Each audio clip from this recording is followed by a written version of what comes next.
and welcome to the Greater Columbus Sports Commission's virtual sports report. I am Linda Logan, Executive Director of the Sports Commission and your host today. So very happy to have two very special guests joining us today. Aubrey Walton, who is with the NFL, their Director of Event Location Strategy and Planning, and David Gilbert, a great friend of ours, with the Greater Cleveland Sports Commission and Destination Cleveland. So welcome, David, one of my very favorite people in the business. So happy to have both of you with us today, and thanks to everybody else for joining us. A couple of quick housekeeping notes. We are going to have some opportunity at the end of the broadcast to ask questions through the chat button, and hopefully we'll get through all of them. So be ready for those questions for David and Aubrey. And let's get started. I think, Aubrey, let's start with you. Obviously, this is an unusual time for all of us, and just the NFL's, you get to work with the NFL's biggest events throughout the year. And certainly the pandemic has changed that for everybody, but perhaps let's step back to pre-pandemic and what it was like to go through that process and when Cleveland was selected. Yeah, absolutely. We're going back, I want to say 4 years to 2017, I believe it was, when we started working with David's team at the Sports Commission and then also Destination Cleveland staff. And we did quite a few site visits after a few of our other conversations, but a few of our site visits that took us to the Rock and Roll Hall of Fame induction. And then also we came to the MLB All-Star event when David's team hosted that in Cleveland. And it's helpful for events people when you see other events happen in a city to know how the community comes together, meaning like the police force, the venues, the signage companies, transportation, etc. And it really helps you see how that community support comes together to help put on large citywide events like what will be the NFL draft. So we started working with them, I want to say back in 2017, like I said, going to these events, having conversations with them, talking to the host club, which is obviously the Cleveland Browns, playing upon the Browns' 75th anniversary, kind of learning what the city of Cleveland's goals were and how the draft could help promote those goals and hit those goals. So it was a lot of conversation, I would say, these last 4 years, and especially once Cleveland was awarded, we started the official planning process outside of the bid. So we've been talking, I want to say, upwards of 5 times every single day, with the exchange of thousands of emails to try and get this NFL draft in a good spot for Cleveland. Well, I was wearing my Browns orange today, David, knowing that I'm from Northeastern Ohio and so proud that you'll be hosting. Do you want to talk a little bit about what it's been like from the destination side and what your goals are for hosting the event? Thanks, Linda. Sure, and really appreciate your having Aubrey and me here. It's been fantastic. From the outside first, it was just so neat to see how the draft has grown just 7 years ago or so from this event that was hosted in a theater in New York into one of the largest live sporting events in America. And it's something that as we started to see it grow and would go to take a look at, we had such a feeling that it could be great in Cleveland, and we're so excited. Obviously, it's been an interesting year, to put it mildly, and a lot of holding our breath as to what would happen. Will there be a live draft? Yet all along planning for this large live draft, because we always felt we're going to plan for it and it's going to happen until it's not. And thankfully, we never got to that second part. But it's been so exciting for our community. When we announced it, seeing the excitement all the way through the planning, certainly now that we're only actually 2 weeks from today, and been, quite frankly, a lot of fun to work with Aubrey and her team. It's been a really nice and fun partnership to try and make sure that we could make this as great as we possibly could in Cleveland. Well, knowing that this was on your wish list for a while, Were there some special, without giving away all your trade secrets, were there some special things that you did during the bidding process that stood out? Maybe Aubrey could maybe mention a few. She talked about, seeing things in action, but things that you were really proud of during the bidding process. I think one, we didn't give up. It was at one point at the beginning of the one round, that I believe, if we heard right, there were 22 NFL cities interested for 3 years. So it's a difficult competition, and a lot of different rounds with thick bid documents. Different groups were asked to come to New York to give presentations, site visits. And at one point, our bid in Cleveland was joined with the Football Hall of Fame, which in the end just wasn't practical. You really can't have the draft in 2 different places. And so the first round, we weren't awarded. Nashville was awarded one year, Vegas, and we really stuck at it. And I think we felt we really needed to show the NFL that we continued to be serious, that how much we truly wanted it. We did a lot of, we think, really creative things that may have gone above and beyond what other cities might have done. It just, again, I think it was important for us to show not only how great we could make it, but really that we were going to be a great partner. We really wanted it. And it was passion for us, not just an event for a community. And we tried to show in as many creative ways as we could that's how we would treat it if we were awarded the event. And Aubrey, probably those things don't go unnoticed. I think by being in that business, we know that there's some personal touch points and that really resonate. Absolutely. And David hit it on the head. It's amazing to see the personalities of the different cities that we all get to work with every day.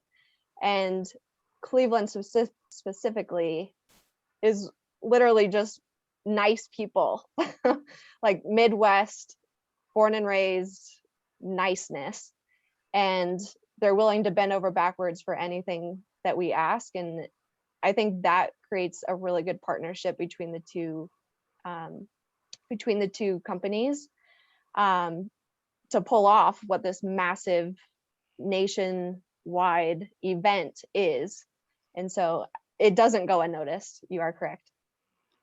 Well, I know that when we're talking about this event, Cleveland's not new to hosting big events, but certainly this is unique. And do you want to talk a little bit about what it's been like just maneuvering with those personalities? I know that each city has its own logistical challenges probably, but maybe some insights into what you have found working day to day. Yeah, absolutely. Well, I won't be offended, Aubrey. No, you guys, you've been so great. It's probably important to mention that this obviously takes an entire team in every single way, both on the NFL side, the city side, which I'll go into, the Brown side, and then also all the community partners that we have, plus all of our vendors. So it's really having that one point of contact. So in this case, it's a person on David's team that I interact with every single day, 24/7, email, phone, text. We know how to reach each other at all times. And it's the two of us that have to know every moving part of this event at a high level to be able to connect all the pieces back together. So we're looking at a massive puzzle where all these other areas are the pieces to this puzzle. So that's working with the police department, the city of Cleveland, which is really the mayor's office and public works and all the other different entities that fall under that, the sports commission, Destination Cleveland, all the venues that we have, the Browns. Like, it's a plethora of other groups that we work with every single day to make this event what it is. And so it really is a massive team effort. And sometimes people don't realize how big of a team it is to pull off an event like the draft. So Cleveland has done a phenomenal job, and we thank them every day for how well they've handled everything we've thrown at them. It's that saying of it takes a village, right? So, It so does. David, you talked about the impact. We know there's the economic impact. Talk a little bit about that, but also really the community pride and all that it instills. Yeah, Lynn, you're so right. I mean, I think people always look at the economic impact of an event, and clearly it's critically important for us. But when you get to an event this large, yes, the economic impact, and we don't know exactly what that's going to be this year because of COVID. It's still going to be very significant, but not what it would have been pre-COVID. Although I'll say in many ways more impactful for the need that businesses in our industries are facing right now. But it's also events like this create such an opportunity for community legacy, for community engagement, community pride. And we feel like that's where, as an organization, we try to excel. We know our job in one respect is to be a great partner to the NFL or others, but then we feel an obligation to our community. We're putting on as an example, something called the Power of Sports Summit. It's going to be a hybrid event, some in person and some online, but we created from whole cloth a summit focused on diversity, equity, inclusion through sport. And it's a multi-day conference held at Progressive Field where the Indians play. We literally have we're going to end up with 75 or 80 different sessions, speakers from all over the country, people coming into town, as a way to use the NFL draft as a platform for our community and beyond. Not something we had to do, something we raised extra money, but we really wanted to do. It's, how do you engage the community? And we're planning a number of other things that'll be announced over the coming week or so as they get finalized, but ways for the community to get involved, get engaged, even if they can't get a ticket to the draft. But they can come and feel the excitement. It's part of our job to transform our city. So it sort of looks, acts, and feels NFL draft beyond even the draft site itself. And creating a local website that has everything draft for locals. It's the NFL. They have all of their information, but we also want people to know every restaurant that's open and when and where and how do we prepare all of our downtown restaurants and hotels to look, act, and feel draft. And we want everybody in our community, even if they're not going to be there, to take such pride that Cleveland was chosen and is the host of this event.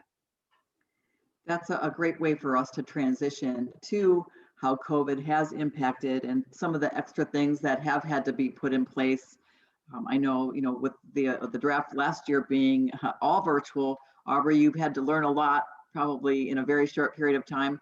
David, making those adjustments, and even future draft cities, there might be some best practices that you may keep. So Aubrey, I'll kick it back to you right now about what that was like just a year ago, and then what were the lessons learned and what are you doing in Cleveland? Absolutely. Yeah. So in March of 2020, that's obviously when the world started to shut down. We were, at the time, I want to say 6 weeks out from Las Vegas hosting the draft at the end of April. And within 4 weeks from that point, one of our event producers was about to be on the ground in Vegas when we made the decision that we didn't know what this pandemic was at the time. So we decided to cancel the on-site portion of Vegas and make the 2020 draft a virtual show. So in saying that, nobody knew how to do a virtual draft. We had 4 weeks to figure it out. So it was interesting because the team that plans the on-site draft in a normal year almost had to take a step back and let the broadcasters, the network side, all the technical people figure out the virtual components. And then we all kind of got added in on how to plan the other portions. And so we didn't know what we were doing, but we had the right people in place to help figure it out. And in saying that, the virtual draft became a huge success that nobody ever thought would have happened that way, especially with only a month to plan it and figure it out. And we were shipping cameras and photo lights and all this stuff to different prospects' homes so that we could virtually get them into the draft show. So again, just things we've never even had to think about. But in saying that, we were challenged to produce something that would still be the prestige of the NFL draft, and that it's representing this next group of athletes that are coming into the NFL. And so some learnings that we took from that virtual show into now Cleveland as the next host city from that virtual show, we're making Cleveland somewhat of a hybrid event. So we have the on-site pieces, we have the virtual pieces, we're merging them together, seeing how they're gonna happen in Cleveland, and then take those learnings into Vegas next year, Kansas City in 23, and so forth.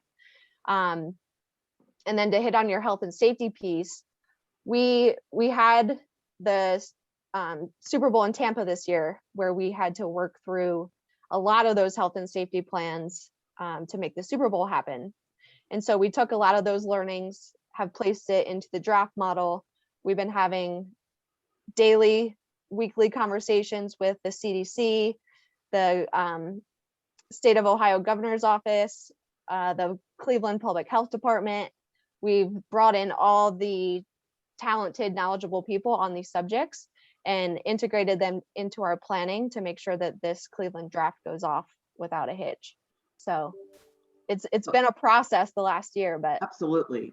Well, David, your team certainly has to have been nimble through the process, and you want to deliver to Cleveland a traditional draft, but it's got a lot of looks just a little bit different, but you're talking about some of the special added touches that you're going to do. I think that's exciting. So maybe continue that conversation. It's again, we're thrilled that it is going to be a live draft, and it probably was only, I'd say probably 10 weeks ago, maybe, that we kind of, the NFL said, look, no matter what, this, we're heading in the right direction for that.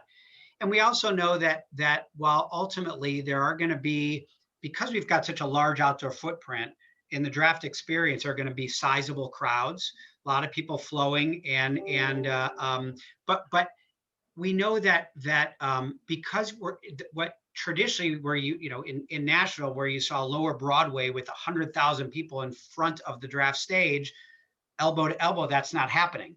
And so we've really tried to be very creative in other places around our downtown where people who are here for the draft and want to be part of it, and maybe they go to the draft experience during the day, but what else can they do in and around Cleveland, particularly downtown? Those are the kinds of things that we've been looking at, and we'll unveil over the coming days. But I think that you hit on the right point about being nimble, not only in our own planning, but in our job. We see it, one of our biggest jobs is to make the NFL's life easier, and we sort of are the point guard, but we're not. There's so many organizations around, but so many things have had to change because of COVID, and still are.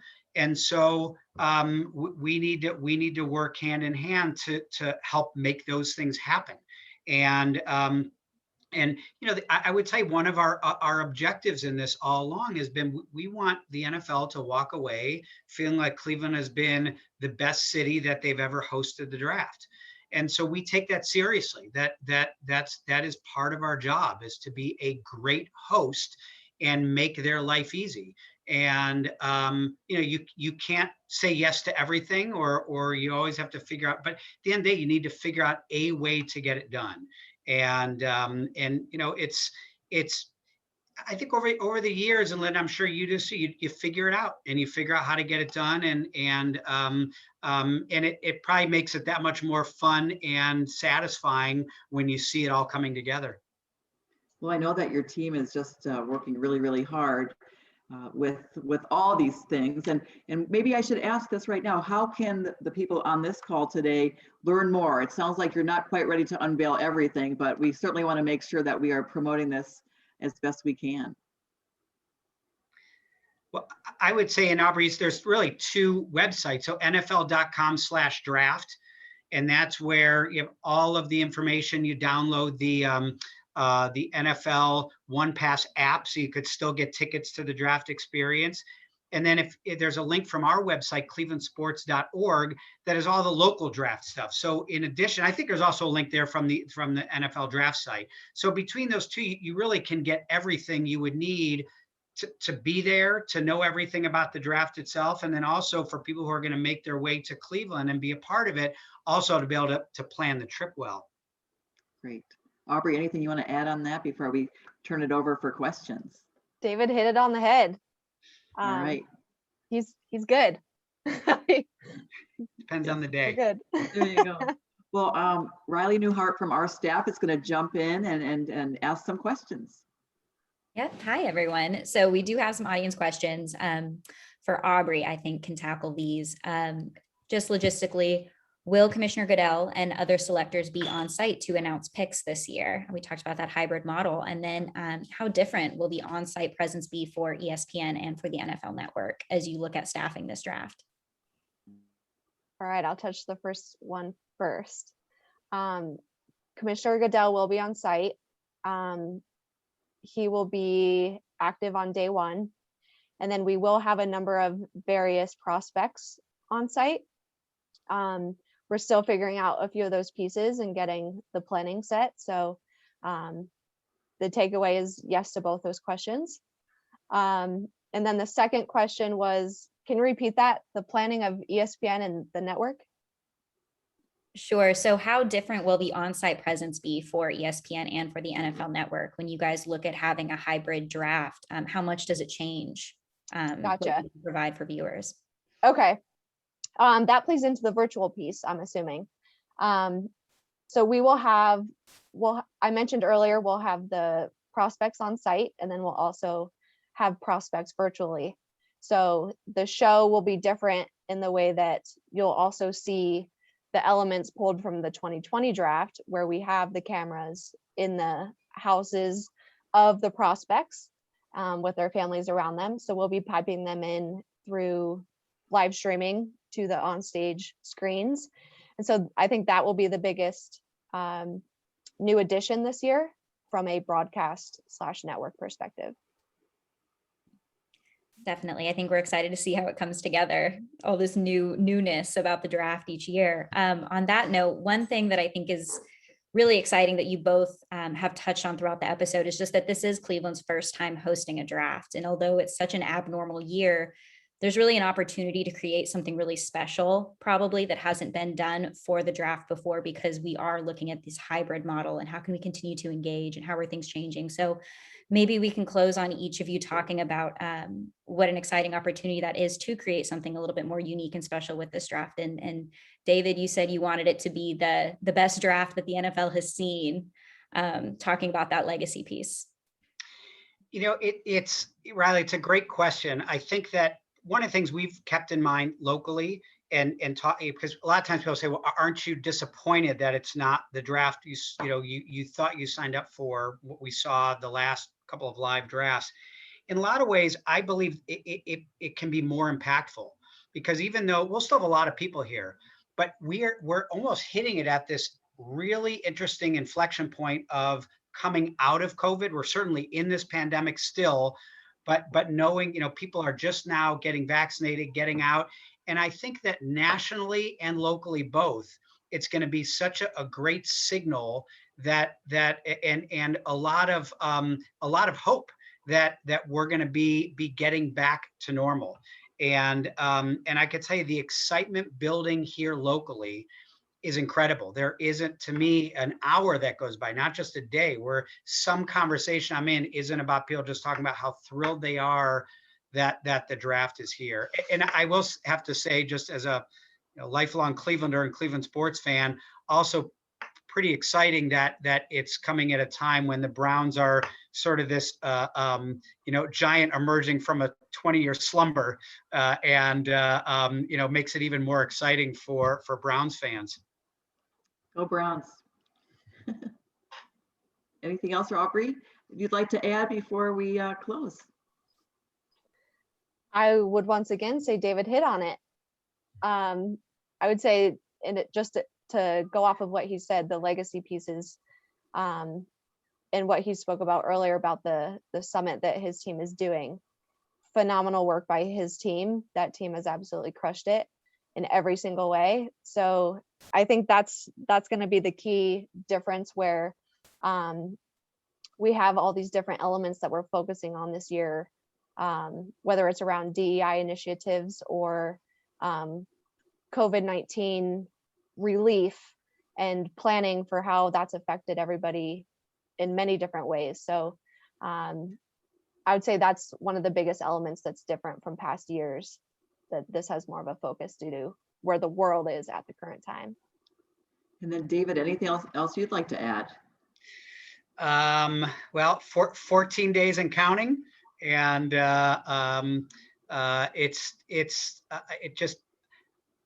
guess I will have one other thing. The other thing that wasn't mentioned is last year 55 million viewers. So, it's the other thing exciting for us, that, how Cleveland is positioned, and the NFL does such a good job in blending the brand of a city and the essence of a city with how the draft is projected, not just a few blimp shots every once in a while. And so, even for people around the country, around the world, to see our city in a new light is really exciting for us. And thanks for having me. Of course. Well, I personally want to thank you, David. He's such a good counsel for me, a friendly competitor sometimes, but mostly colleague and friend. And you've been there for me, I know, and our other colleagues around the country through a very trying year. So it's great to have you here today to celebrate. And Aubrey, Ohio native, we're always happy to see you, and don't be strangers to us. We're always here for both of you. We'll have you back again, maybe post draft again. So thanks all of you for joining, and we'll be doing this again on May the 20th with a Memorial Tournament golf theme and more to come, but we appreciate everybody joining us. And again, thanks again, and we'll look forward to all tuning in for the draft, or being there on site, or tuning into your special events. So thanks everyone, and see you soon. Thank you. Thanks, Linda.